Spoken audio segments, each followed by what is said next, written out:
Hey, it's Coach Taylor here from SmarterTeamTraining.com. I'm going to walk you through a conversation that I've had several times on this show. I read a book called Waterlogged from HumanKinetics.com. I was actually very intrigued by the topic. I mean, the conversation of being overhydrated and hydration and all the things that go into athletic performance, eating, sleeping, hydrating, not only the skilled aspect and the weightlifting, running, that type of scenario, but I'm looking for more. And I'm trying to give the people I get a chance to touch and work with just more, man. I'm trying to give them more. If you want to become more, you must become more. I mean, it's a simple concept. So I reached out to Dr. Timothy Noakes via email, and going back and forth here, X, Y, and Z, a couple things along the line here, and it's cool to get him on the phone. And I'll give you all the listeners here, before even getting on the show here, I've got a chance to go and speak at different colleges and institutions around the area here, or around the country for that matter, but one in particular, a gentleman that studies metabolism walked in my office and actually was singing the praises of Dr. Timothy Noakes, and he was being very specific, and I was like, I'm supposed to be talking to him coming up this week. So this guy is worldly, and I'm sure he's an affiliate where he's at now and what he's doing and what he's got going on. So he's not within the American borders. You do have to go a little bit of beyond of what your comfort zone is to get a hold of him. And but if you're interested in finding out more information, this is the guy to check out. Dr. Tim, I really appreciate you being on the phone with me, man. I know you're a big-time dude. I know you got a ton of things going on, and I'm looking forward to just having a great conversation with you, my man. Well, thank you so much. It's lovely to be on your show. I look forward to our discussions. For the listeners, I have never spoken with Dr. Noakes at all. I timed it. We spoke for 4.5 minutes before the show got started, just filling him in. It's just one professional talking to another. So, Dr. Noakes, man, I don't know anything about you other than what I've read on your bio online and what has been sent to me just to fill me in kind of scenario. Reading the book, obviously, those types of things. I mean, can you do me a favor? Can you tell me a little bit about your passion for the field and kind of about what you got going on now, man? Indeed. Well, my passion started, I guess, because I wasn't all that good at sport, and so I wanted to understand why. And when I went to medical school in 1969, I very quickly realized that I was much more interested in sports medicine and exercise science than I was in conventional medicine. So I spent my 6 years at medical school learning about sports medicine, which was a very small discipline in those days, and also about exercise science. And I was very fortunate because the exercise sciences were really just taking off globally at that time. And in the 60s and 70s, it was possible for one person to be knowledgeable about everything. And so I had this fabulous grounding. What's happened, of course, since then is it's become very specialized, and it's difficult for someone to have a picture of the whole field. So anyway, I was also an athlete at university, and I first started rowing. That's crew, of course, in American terms. And then I started running, and I just fell in love with running. And that has been one of my passions all my life, and I continue to run essentially on a daily basis and very, very passionate about it, even though I'm 65 and I've run 70 marathons and ultramarathons, and I've written books about running. I still am as interested in it as I was when I first started. So that's my one passion. My second passion, I think, is in working with teams on a psychological basis and getting them to understand what team is all about. And I've had the great privilege of working with some good teams and some exceptional teams. And you realize that if you can get their minds right, they can achieve remarkable outcomes which go beyond what you would expect. And it's not something I developed. I mean, I think I learned that from American football, which is the most competitive sport in the world. And to be the best in American football, you just have to be beyond extraordinary. And I've used that in South African context, where we have players who are extraordinary or ordinary, and we make them beyond extraordinary. And it's amazing that if you get people to believe that they can do that. And then my third passion has become nutrition and the role of particularly carbohydrates, which we used to think were very healthy. I'm beginning to think they're not so healthy, and that the idea you should avoid all fat in your diet, I think, is the worst advice we've ever had in medicine. And so I'm becoming more and more interested in the role of nutrition in health. And I really believe now, at the end of my medical career, that 85% of chronic ill health is related to nutrition. Of course, exercise is terribly important, but what I learned from my own experience is that if you're eating the wrong foods, all the exercise in the world won't correct the problem. So those are my passions: running, I would add writing and science, working with teams on the psychology of team performance, and finally nutrition. Dr. Noakes, again, I'm reading your book here. I want to go down a little bit of that nutrition realm, and I know I got some other metabolism, nutrition type questions that I have already written down to kind of cover here. But I want to start with with hydration. When is the best or most appropriate time to consume water or an electrolyte beverage or that type of thing? I mean, walk me through what the best choices are. And I'm kind of looking from a bigger perspective that includes travel schedules, eating timing. People consider that timing system of when we should consume stuff. Again, the supplements of electrolytes, minerals, etc. I used to think that we should be drinking a lot, and you have to time it and so on. And the problem with that is it goes against the human biology. And we are simply creatures, and we've evolved from other creatures that have been on the earth for hundreds of millions of years. And we're the only animals who think we have to be told when to drink. There's not one other animal or creature on this earth that has an industry telling it when it should be eating and drinking. And the reality is, very simplistically, you drink when you're thirsty and you eat when you're hungry. And that's the way humans are designed. And once you start to drink ahead of thirst or eat ahead of hunger, you're in trouble. So the simple solution is let thirst drive your drinking behaviors. That's the first simple rule. That essentially is all about hydration in sport. Is number one rule is drink when you're thirsty. The role of electrolytes is probably unessential during exercise because most of the electrolytes that you will get from your food, not from your drink. And in any case, you don't need to replace your electrolytes when you're exercising. So that's the second rule, is water is a perfectly good drink for exercise.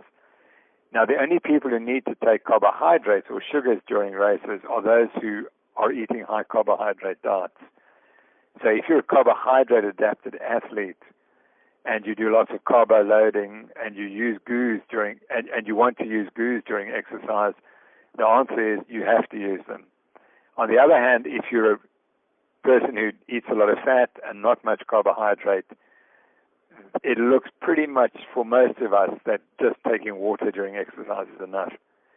And of course, this all flies in the face of conventional wisdom, but conventional wisdom is driven by industry, and that's what I learned when I wrote Waterlogged, that the industry is out there to sell its product, and they are going to condition us all to believe that their products work and are essential for our health or for our performance. And what we're realizing that while that might be true for the very, very, very best, most elite athletes, for the vast majority of athletes who take more than 3 hours to run a marathon or 14 hours to do an Ironman, you can do very well on fat and water and really don't need much carbohydrate. I know you live in South Africa. Obviously, I'm living in America here. I'm actually specifically on the East Coast in Baltimore, just north of D.C. We have two very different climates, I'm sure.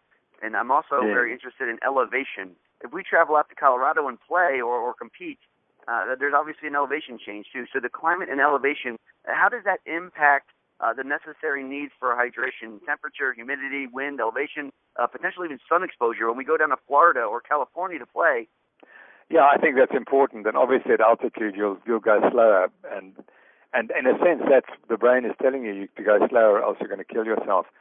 And the eating behaviors and drinking behaviors essentially are the same. The brain will tell you. So if you're exercising in the heat, you generally will get a bit more thirsty, because and particularly if it's humid, you'll probably sweat a bit more, because you might continue to exercise quite vigorously despite the environmental conditions. But generally, in the heat, you slow down, and so your sweat rates do not necessarily go up. The highest sweat rates are probably when you're running your fastest, and that can be in cold conditions, actually. So we followed Haile Gebrselassie when he set a world record some years ago, and it was cool. It was, I think, 14 or 12 or 13 degrees centigrade, about 56 or 58 degrees Fahrenheit. And he sweated 3 liters an hour, and it was cold. And that, I think, is his maximum sweat rate. And even if he was running in hotter conditions, he probably wouldn't sweat anymore. So I think the key is that the environmental conditions will change your sweat rates, and you will then just become thirsty either quicker or slower. And again, you just drink to thirst. The idea, you see, again, industry, what it did was it said that the way you drink during exercise determines the outcome, and that's nonsense. It's your training that determines how you perform, and whether you peaked for the race or you're tired, you're overtrained, you're fatigued or sick. Those are what determine your performance. Hydration has a tiny, tiny, tiny role in determining your performance.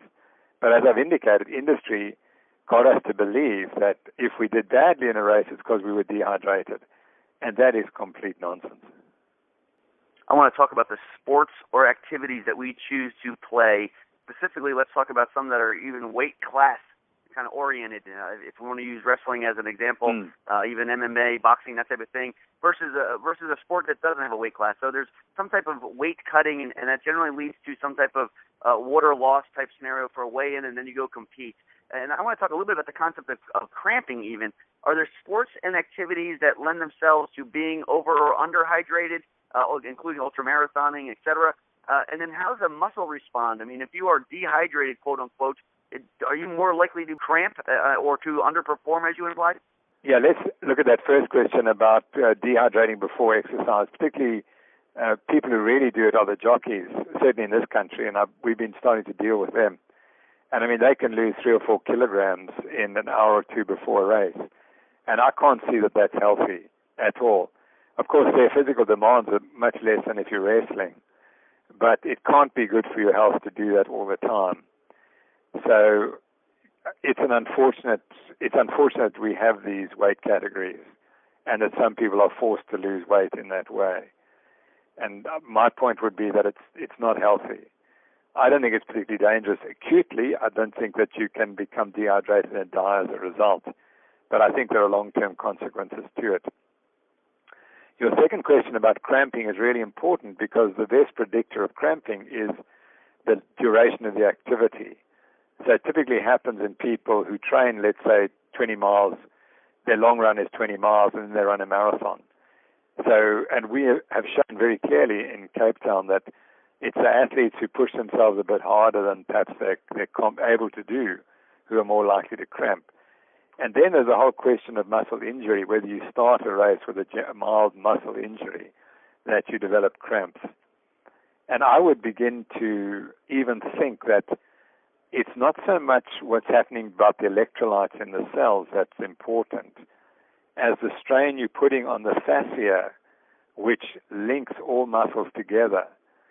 And this is an area that we didn't know about 10 years ago, 5 years ago, but it's very clear that the fascia that overlies the muscles has a huge role in influencing injuries and pain and discomfort. And when you injure yourself, it's the fascia that seems to produce the muscle, stopping the muscle activity. And I wonder if it's not the same with cramping. And I wouldn't have thought that, but being older now, and if I run really hard, I can cramp the next day and become unable to run. But when the physiotherapist examined my muscle, there's nothing wrong with the muscle. It's the fascia that is in trouble. So this is a completely new idea, and I would think that cramps are linked in some way to the fascia, which feeds back to the brain, which then causes the muscle to go into cramping. And it's probably a protective mechanism that stops you before you damage yourself. So I think we've gone through the dehydration electrolyte replacement hypothesis for cramps. And I think we need to start looking at the brain and the role of the fascia in determining when things are slightly wrong in the muscle, and then it causes them to go into cramping as a result of feedback to the brain. So I'll tell you a quick story here. When I saw the cover of the book, Waterlogged, from humankinetics.com, for anybody that's listening who wants to go check out what I'm talking about, as soon as I read the title, Waterlogged, instantly my mind went, man, are we overhydrated? Are we consuming too much water? Is that what I'm going to read about in this book? So my question, obviously, the first question that popped in my mind, I want to ask you personally, is it possible to be overhydrated? And then how would a coach notice or identify this occurring if it is even possible? Well, indeed, it's certainly possible to become waterlogged because we know that because a whole lot of athletes have died as a consequence of over-drinking. And we also know that well over 2,000 people, runners, and particularly military personnel in the United States, have been hospitalized from being waterlogged. So yes, it's entirely possible. It's very improbable that it would help happen in a track session. Not impossible, but very improbable, because it takes about 4 hours of over-drinking, persistent over-drinking, for it to happen. And you just have to ask yourself, and the listeners have to ask themselves the question, where in the world do you get the most fluid for free that is most freely available? The answer is in a marathon race. And so where are you going to get the probability of over-drinking and overhydration and waterlogging? It will be a marathon, because every mile you can have as much fluid as you like, and it's for free. And unfortunately, that's what happens. And particularly slow-running women at the back of the race, taking 5 to 6 hours running a marathon. After 5 hours, if they've been over-drinking persistently, and they have a particular genetic characteristic, they can retain that water. The water, then the cells become waterlogged, but most importantly, the brain becomes waterlogged. And the brain is encased in a rigid skull, and that does not allow expansion of the brain. And as soon as the cells become overhydrated and waterlogged, they start to swell. That causes the pressure in the brain to rise, and that ultimately causes blood flow to go down, and the athletes lose consciousness. And if the swelling is bad enough, they will stop breathing and die as a consequence. So that's the problem of waterlogging. And we were the first to describe the condition in 1981 in an athlete running in an ultramarathon in South Africa, and she was unconscious for 4 days after the race. And it took us some time to work out what had happened, but eventually we proved that all athletes who develop waterlogging are over-drinking and they're retaining the water. Their brains swell and they lose consciousness. So the easiest way to detect it, if you're a coach, is that the athlete starts to become confused, and eventually they go unconscious. And by the time they go unconscious, they usually have an epileptic type fit as well. And if you have that combination, it's pretty much certain that you've got water intoxication. I know we're talking about some of the drawbacks or even the necessities of hydration, but I also want to talk about something at the practical application standpoint as well. I mean, how do hydration strategies change between sports or competitions of different durations? I mean, I get a chance to work with a whole bunch of different people. Even in this conversation alone, we talked about riding, being a jockey, ultra and endurance marathoning. We talked about wrestling or boxing or football, soccer for that matter. I mean, there's so many different physical needs and demands in the different and vast sports that we play. Not even discussing what we do in life in general as well. I mean, are there some things that we should be doing on a regular basis, on a daily basis in life, and then also when we're preparing for either practice, training, or games? Well, I think most of us will drink about 3 liters of fluid a day. That's kind of what our requirements are. And I think that's correcting. It's about 100 ounces. I think 40 ounces is 1.2 liters. So it's about 100 ounces of fluid a day for most people.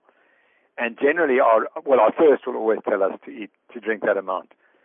So as long as you're not thirsty, you're drinking enough.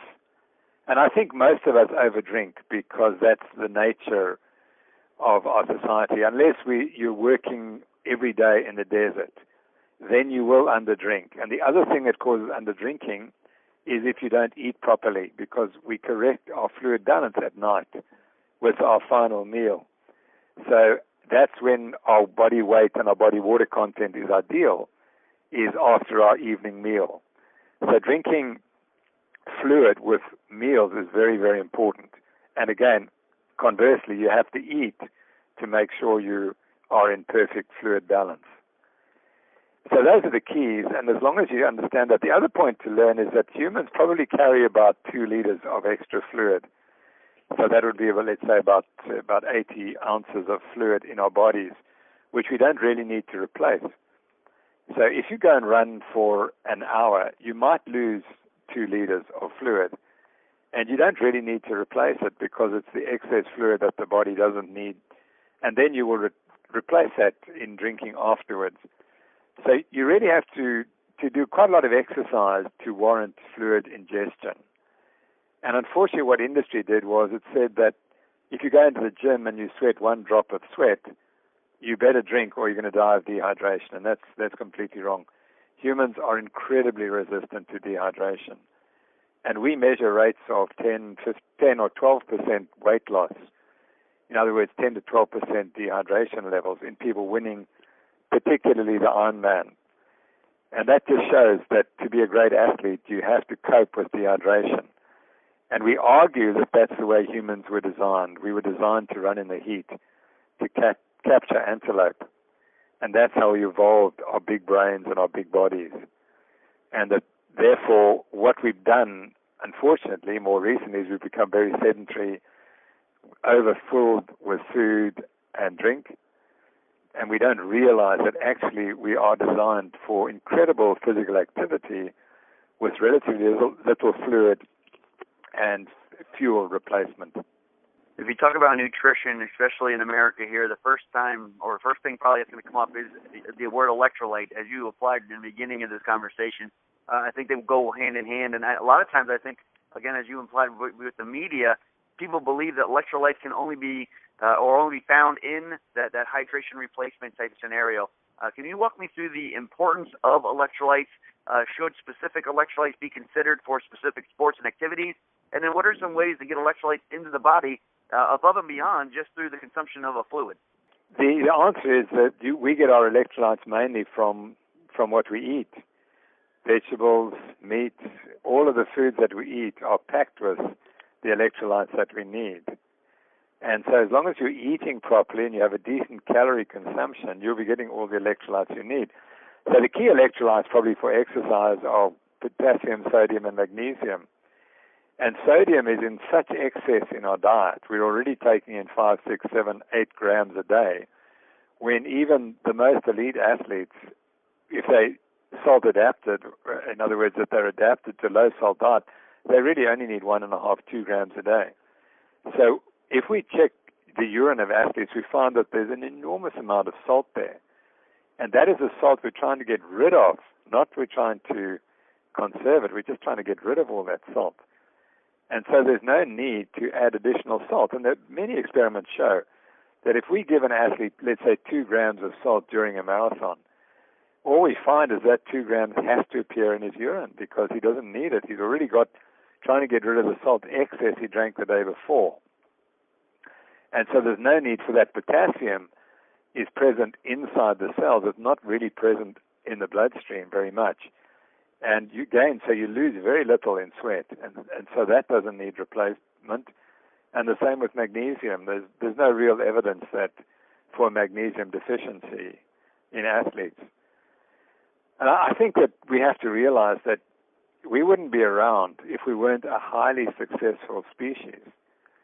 And we didn't get here being the successful species by having these amazing electrolyte solutions that we drank during exercise.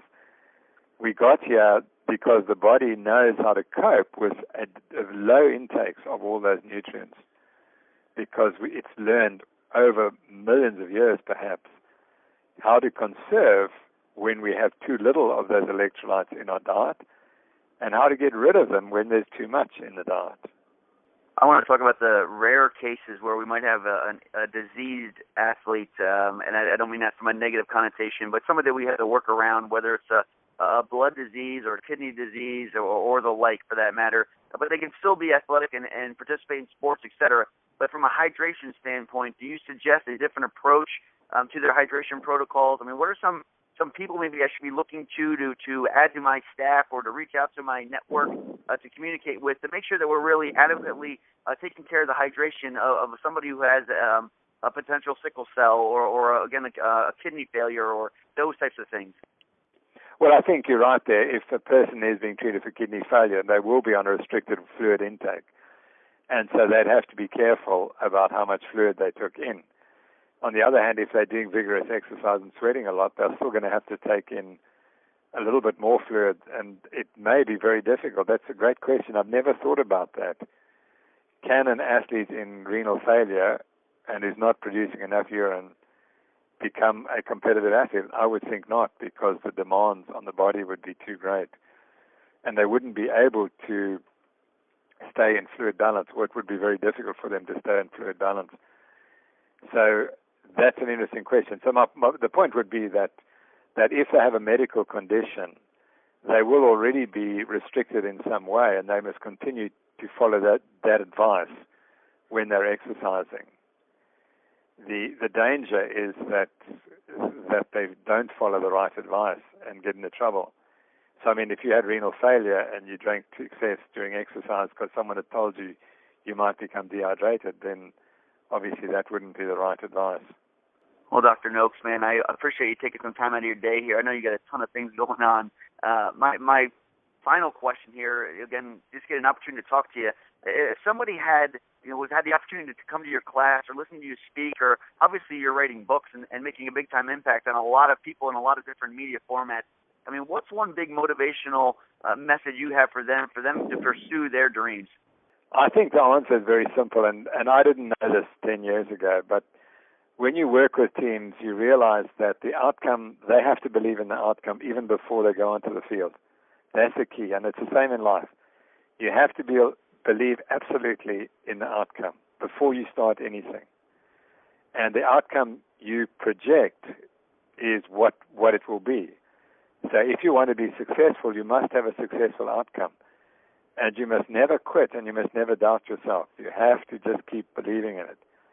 And I've seen astonishing results where we've worked with teams who are not the world's best, the best in the competition.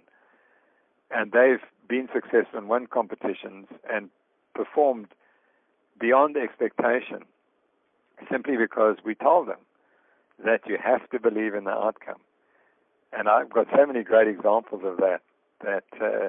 It begins with Sir Roger Bannister breaking the 4-minute mile, because when he arrived at the track in Oxford on that day, he was in a blue mood because it was rainy and miserable and wet.